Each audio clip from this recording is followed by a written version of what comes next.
Hello जी, नमस्ते, राम राम जी। तो मैं आ चुकी हूँ एक न्यू वीडियो के साथ में। और आज जो हमारा वीडियो स्पेशली रहने वाला है, आपने थंबनेल भी देख ही लिया होगा।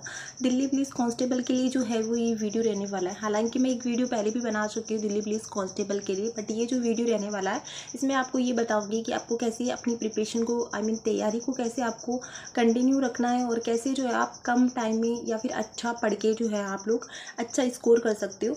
हालांकि मैंने भी 2 बार जो है वो दिल्ली पुलिस का एग्ज़ाम दिया था। 2000 जब मैंने 20 में दिया था तो मैं फाइनल कट ऑफ में रह गई थी, और 2024 में जो है वो मैं मेडिकल में रह गई थी। तो सबसे पहले तो 2024 की जो वैकेंसी आने वाली है, आपको पता ही है कि इसके लिए नोटिफिकेशन जारी हो चुका है। 5000 प्लस कुछ वैकेंसी है जो वो इसका नोटिफिकेशन जारी हुआ है। तो 5000 प्लस वैकेंसी आपको तो अच्छी खासी वैकेंसी है। इसके लिए आपको प्रिपरेशन करनी चाहिए। आपके माइंड में बस यही थॉट होना चाहिए कि मेरे लिए तो एक ही एक ही पोस्ट इनफ है।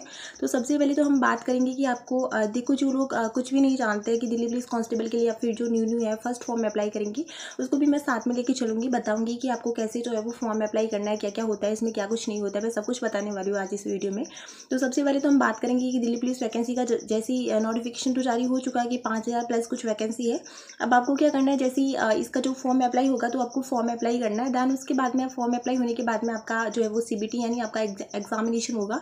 एग्जामिनेशन जो है वो 100 मार्क्स का होता है इसमें। और आप जो है वो यहाँ स्क्रीन पे देख ही सकते हो। इसमें 100 मार्क्स का जो है वो एग्जामिनेशन होता है, जिसमें आपको नेगेटिव मार्किंग भी जो है वो यहाँ पे रहती है, 1/4 की रहती है। और एग्जाम में क्या क्या होता है मैं सब कुछ बताऊंगी, लेकिन चलो मैं अभी बता देती हूँ कि एग्जाम में क्या क्या होता है। सबसे पहले तो देखो, एग्जामिनेशन में सबसे पहले तो मैं बता ही देती हूँ आपको। देखिए, बाई चांस किसी को मिस्टेक ना हो जाए तो मैं आपसे सीधा इसको ही बता दी। 100 मार्क्स का इसका मतलब जो है वो एग्जामिनेशन होता है, और 1/4 की इसकी नेगेटिव मार्किंग रहती है। इसके लिए आपको आप यहाँ पे देख भी सकते हो कि आपका जनरल अवेयरनेस का बहुत बड़ा इसमें जो है वो रोल होता है। 50 मार्क्स की वो आती है फुल। तो आपको इसके लिए अच्छी सी प्रिपरेशन करनी पड़ेगी। इसके लिए क्या पढ़ना है क्या नहीं पढ़ना, मैं सब कुछ अभी इसी वीडियो में आपको बताने वाली हूँ। उसके बाद में रीजनिंग आप देख सकते हो कि 25 नंबर की रहती है। तो इसका वेटेज बहुत अच्छा है। अगर आप GS रीजनिंग को, तो GS में देखो, अगर आप कितना भी पढ़ लोगे ना तो उतना स्कोर नहीं कर पाओगे जितना कि आप 50 में 50 जो है वो आप नहीं ला पाओगे। बट रीजनिंग को आप 25 में से 25 आप इजीली कर सकते हो अगर आपने पहले से प्रैक्टिस कर रखी है तो। इसके बाद में हमारी मैथ आ जाती है, जो 15 नंबर की रहती है, और मैथ में भी आप इसको फुल कर सकते हो। तो 25 और 15 ये ऐसे मतलब नंबर है जो आप क्लियरली आप अगर पूरे में से पूरे जो है वो इसमें कर सकते हो। उसके बाद में कंप्यूटर रह जाता है, और कंप्यूटर में जो है वो बहुत अच्छी आपको ऊपर से ही पूछता है। डीप में आपको, हालांकि डीप में इतना ज़्यादा नहीं पूछता है। 2020 में डीप में बहुत पूछा था, और 2023 का जो एग्ज़ाम हुआ था उसमें भी थोड़ा बहुत मतलब पूछा था। लेकिन फिर भी मतलब क्वेश्चन अच्छे आते हैं। और इसमें जो आपको पहले से ही बता रखा है कि जैसे कि MS एक्सेल हो गया, MS वर्ड हो गया, इंटरनेट हो गया, WW वगैरह हो गया, इनसे क्वेश्चन देखने को मिलेंगे। ये पहले से ही यही 4-5 जो है ऐसे टॉपिक है जिसमें से क्वेश्चन देखने को मिलेंगे। तो यही आपको जो है वो क्लियर करने होते हैं पूरे, और ये 10 नंबर का रहता है। आपको टोटल 90 मिनट मिलता है, और इसमें जो है वो नेगेटिव मार्किंग 1/4 की रहती है। तो सबसे पहले मैं बताऊँगी अभी आपको कि इन सबको आपको कैसे कवर करना है। सबसे पहले तो GS में देखो, स्पेशली लिखा है कि जनरल नॉलेज और करंट अफेयर, यानी करंट अफेयर जो इसका भी वेटेज इसमें अच्छा खासा रहता है। तो सबसे पहले तो मैं आपको सजेस्ट करूंगी कि अगर आप न्यू है, या फिर आपने पहले भी दे रखा है, तो पहले से दे रखा है उनको तो पता है कि मतलब कैसे जो है अपनी तैयारी को रखना है। और जो मतलब न्यू है, फर्स्ट टाइम फॉर्म फिल कर रहे हैं, उनके लिए मैं उनको बताने वाली हूँ कि आपको जो है वो क्या क्या करना है। तो सबसे पहले तो आपको क्या करना है कि RW जो रोजगार वित्त अंकित सर है वो अच्छा पढ़ाते हैं। लेकिन मैंने कहाँ से तैयारी करी थी, मैंने कैसे करी थी, तो मैंने देखो करंट अफेयर के लिए तो मैंने क्या करा था, मंथली जो हमारी अंतर्राष्ट्रीय क्रोनोलॉजी करके आती है, ये मैं बता सकती हूँ आपको कि आप ये देख सकते हो। जैसे कि इंटरनेशनल क्रोनोलॉजी आती है, ये आप मार्केट में जाके ले लोगे। देखो, कुछ लोग क्या करते हैं ना कि पर डे की जो क्लासेस होती है करंट की वो लगाते हैं, देन उसके बाद में उसको नोट करते हैं। लेकिन मुझे लगता है कि मैं ऐसा, आप अगर इतना कुछ करोगे तो फिर उसमें ही आप परेशान हो जाओगे। 1-1.5 घंटे की तो क्लास ही होती है, फिर उसमें आप नोट करोगे तो आपके 4-5 घंटे ऐसे ही वेस्ट हो जाएंगे। इससे अच्छा है कि आप पूरी मंथली जो है वो जैसे ही जनवरी मंथ खत्म हो जाता है तो उसके बाद में आप मार्केट में जाओ, और ये इंटरनेशनल क्रोनोलॉजी जो है वो इसको आप ले सकते हो। इसमें आपकी स्टेट भी आ जाता है आपका स्पेशली, और उसके बाद में इंडिया का तो इसमें आता ही आता है, वर्ल्ड भी इसमें आ जाता है। तो छोटी सी बुक है, ज़्यादा वो जो है वो इतनी नहीं है। आप आराम से इसको पढ़ सकते हो। अगर आप 1 घंटा इसको पढ़ोगे, 4-5 बार पढ़ना है, ऐसे नहीं कि एक ही बार पढ़ लिया, 4-5 बार पढ़ना है इसको, और 1-1.5 घंटा दोगे तो इसमें आराम से, अगर आप एक बार, मैं तो एक दिन में ही पढ़ती थी इसको, 1-1.5 घंटा इसको देती थी, और ऊपर से जो टॉपिक है मेन जैसे कि ऊपर से हाईलाइट वगैरह होता है ना, वही पढ़ती थी, पूरा डीपली नहीं पढ़ती थी। तो मैंने ऐसी नहीं है कि एक है मेरे पास, आप देख सकते हो कि मैंने कितनी जो है वो इंटरनेशनल क्रोनोलॉजी मंगा के रखी थी। हर मंथली की मैं मंगा लेती थी, और मंथली मंगा के जो है वो इसकी मंथली मंगा के मैं इसका रिवाइज़ करती थी। तो आपको भी मंथली मंगाने, करंट अफेयर के लिए मुझे नहीं लगता, आप अगर पढ़ना चाहते हो, आपकी हैबिट है तो ठीक है, लेकिन मैं आपको ये सजेस्ट करूँगी कि आपको जो है वो स्पेशली मंथली पढ़नी चाहिए। बुक्स मार्केट से लेके आओ और फिर मंथली जो है वो उसको रिवाइज़ कर लो। इससे आपको क्या होगा ना, आपका टाइम भी बच जाएगा और आपको बहुत अच्छी हेल्प मिलेगी, और बार बार इसको रिवाइज़ भी करते रहोगे। जीके जो है वो इम्पॉर्टेंट हो जाता है। जीके के लिए देखो, मैंने लूसेंट आती है एक तो जीके की, मैंने लूसेंट पढ़ी थी। लूसेंट जो है वो एक बार नहीं पढ़ी थी, 40-50 बार मैंने लूसेंट पढ़ी है। सुनने में थोड़ा अजीब लगता है कि इतनी बार पढ़ी है, लेकिन देखो लूसेंट में ना थोड़ा मतलब ऐसा है कि वो थोड़ा हार्ड, मतलब उसको थोड़ा हार्ड तरीके से उसमें लिखा होता है ना, तो एकदम से हमें याद नहीं हो पाता है उसको। तो थोड़ा थोड़ा करके अगर आप डेली उसको रिवाइज़ करोगे तो आपके माइंड में कुछ ना कुछ तो जाएगा ही।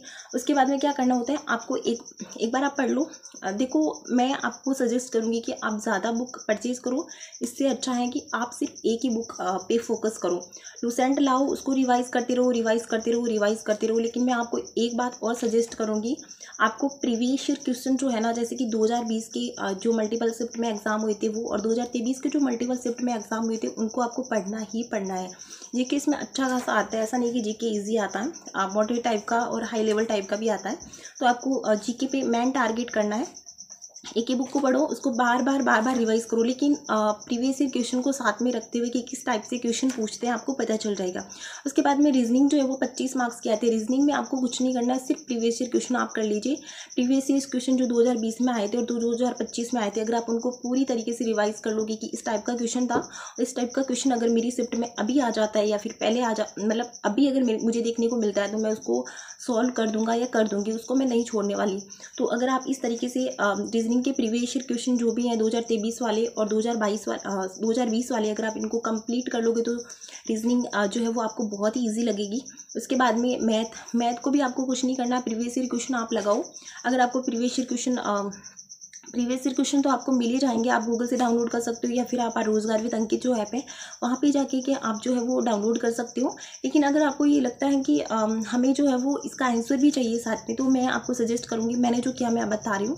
मैंने रोजगार विद अंकित ऐप है ना, उसमें जो लिख रखा है ऑलरेडी, मैथ जो चैप्टर है उस मैथ में पहले से ही लिख रखा है कि ये चैप्टर जो है ये प्रीवियस ईयर क्वेश्चन है, जैसे कि राहुल तेवतिया सर बता रहे हैं। तो जो पहले से दे रखे हैं पीछे, वो आपको सॉल्व करने, मल्टीपल शिफ्ट में आपको सॉल्व करना है। जैसे कि मैंने एक PDF दे रखी थी, उसकी 75 ऐसी कुछ, मैंने उसको 10-15 बार लगाया था। एक भी क्वेश्चन में ऐसा प्रैक्टिस सेट नहीं है कि इस प्रैक्टिस सेट से अगर क्वेश्चन आए तो मुझे छोड़ने नहीं है।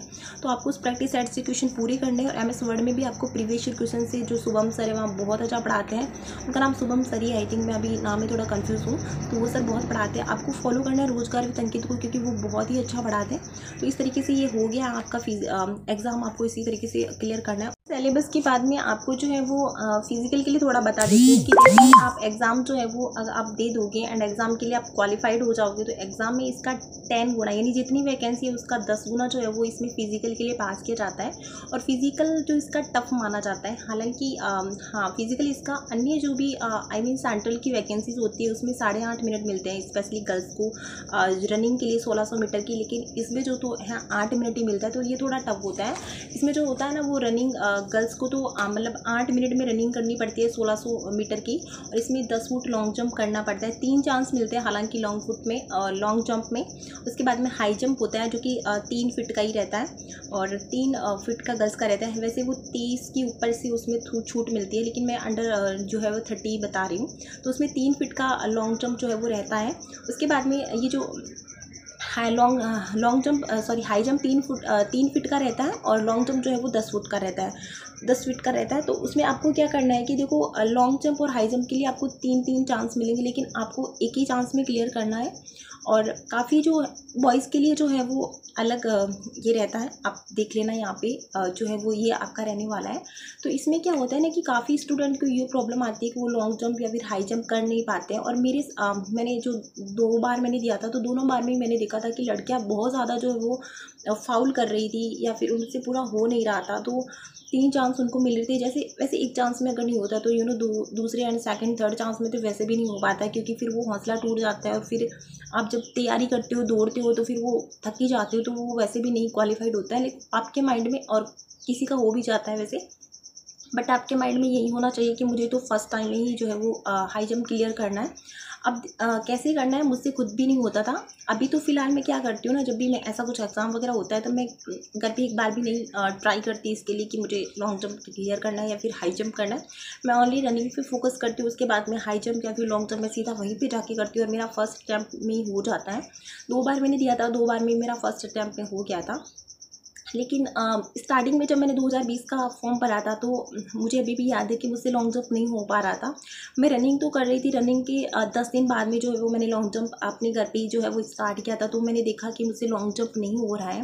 मैं 7 फीट या 8 फीट इतना ही कर पाती थी, 9-10 फीट तो मुझसे हो भी नहीं पा रहा था। तो मैं काफ़ी डीमोटिवेट हो गई थी, ये सोच रही थी कि रनिंग तो कर लूँगी बट मुझसे लॉन्ग जंप जो है वो नहीं होगा। तो मैं बहुत ज़्यादा परेशान थी। तो एक बार मेरा भाई आया था, तो उसने मुझे करके दिखाया। तो फर्स्ट में ही वो बहुत सारा जो वो कर गया था। तो मैंने उससे पूछा कि कैसे कर लेते तो उसने मुझे बताया कि ऐसे करते। तो देन उसके बाद में उसकी जो ट्रिक थी उसको फॉलो किया मैंने। तो जस्ट उसके बाद ही मेरे पहली बार में ही जो है वो एकदम क्लियर 10 फुट मैंने कर दिया था।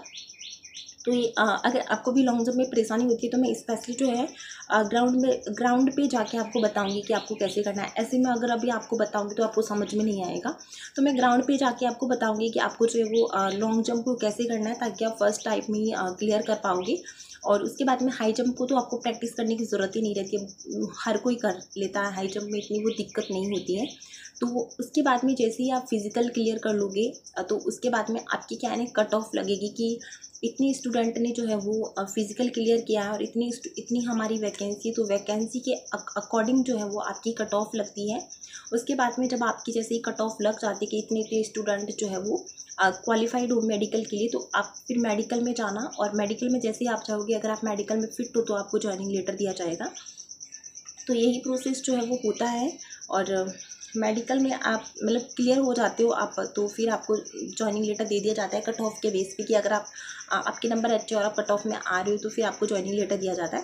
तो दिल्ली पुलिस की जो है वो ये प्रोसेस रहता है। और मैंने आपको बता दिया कि आपको कैसी जो है वो कैसे जो है वो प्रिपरेशन करनी है। तो आप जो है वो RW को ज्वाइन कर सकते हो, क्योंकि मुझे वो बेस्ट लगता है। और मैं अपनी जो भी मतलब तैयारी होती है वो वहीं से करती हूँ। स्पेशली मैथ के लिए मैं राहुल तेवतिया सर को फॉलो करती हूँ, और वो बहुत ही अच्छा पढ़ाते हैं। एक टीचर का हमें ये होता ही है कि उनसे अगर हम पढ़ते हैं तो उनका सब कुछ पढ़ाया हुआ हमारे माइंड में रह ही जाता है। तो राहुल सर का जो है वो सब कुछ पढ़ाया हुआ मेरे माइंड में रह जाता है। तो मैं उनसे ही पढ़ती हूँ ज़्यादातर। तो और उसके बाद में आप रीजनिंग मतलब प्रीवियस ईयर क्वेश्चन को आपको फॉलो करना है। मैं अगेन बता रही हूँ, आप यूट्यूब पे जाना, रोजगार विद अंकित जो है उनकी क्लासेस देखना। PDF बनी होगी, एक फोल्डर प्लेलिस्ट होगी, उसको सेव कर लेना अपने फ़ोन में। उसको मल्टीपल टाइम में आपको क्या करना है, जो है वो लिखना है। आपको ये माइंड में होना चाहिए कि मुझे एक दिन में 3 प्रैक्टिस सेट करने ही करने हैं मैथ के, और 3 प्रैक्टिस सेट रीजनिंग के करने हैं। हालांकि आप फर्स्ट टाइम जब स्टार्ट करोगे तो आप 3 नहीं कर पाओगे, एक ही प्रैक्टिस कर पाओगे। लेकिन अभी जैसे जैसे जैसे जैसे आप प्रैक्टिस करोगे, जैसे कि आपने एक बार पूरा जैसे कि क्लासेस जो है वो आपने ले ली, और उसके बाद में लेने के बाद में आप फिर 2 क्लास करना दिन में, फिर 3 करना, ऐसे करके आपकी स्पीड बढ़ जाएगी। तो आप आराम से जो है वो जैसे ही आप सारा प्रीवियस ईयर क्लियर कर लोगे, तो आपके माइंड में ये रहेगा कि या I am ready for that, अभी मैं जो है वो क्लियर हूँ एग्ज़ाम, एकदम रेडी हूँ एग्ज़ाम के लिए। तो फिर आप जो है वो एग्ज़ाम की प्रिपरेशन करना आपको एकदम ईजी से बहुत ही ईजी लगेगा कि हाँ मतलब बहुत ही ईजी लग रहा है अभी पढ़ने के लिए। तो आप इस स्टेप को फॉलो करना। और अगर आपका कोई भी और डाउट बचता है तो आप जो है वो कमेंट में ज़रूर बता देना, मैं उनका रिप्लाई करने की ज़रूर ट्राई करूँगी। तो मिलते हैं नेक्स्ट वीडियो में, और यहाँ तक वीडियो देख के लिए आए तो उसको लाइक भी कर देना। Thank you so much, bye bye, take care, अपना ख्याल रखना।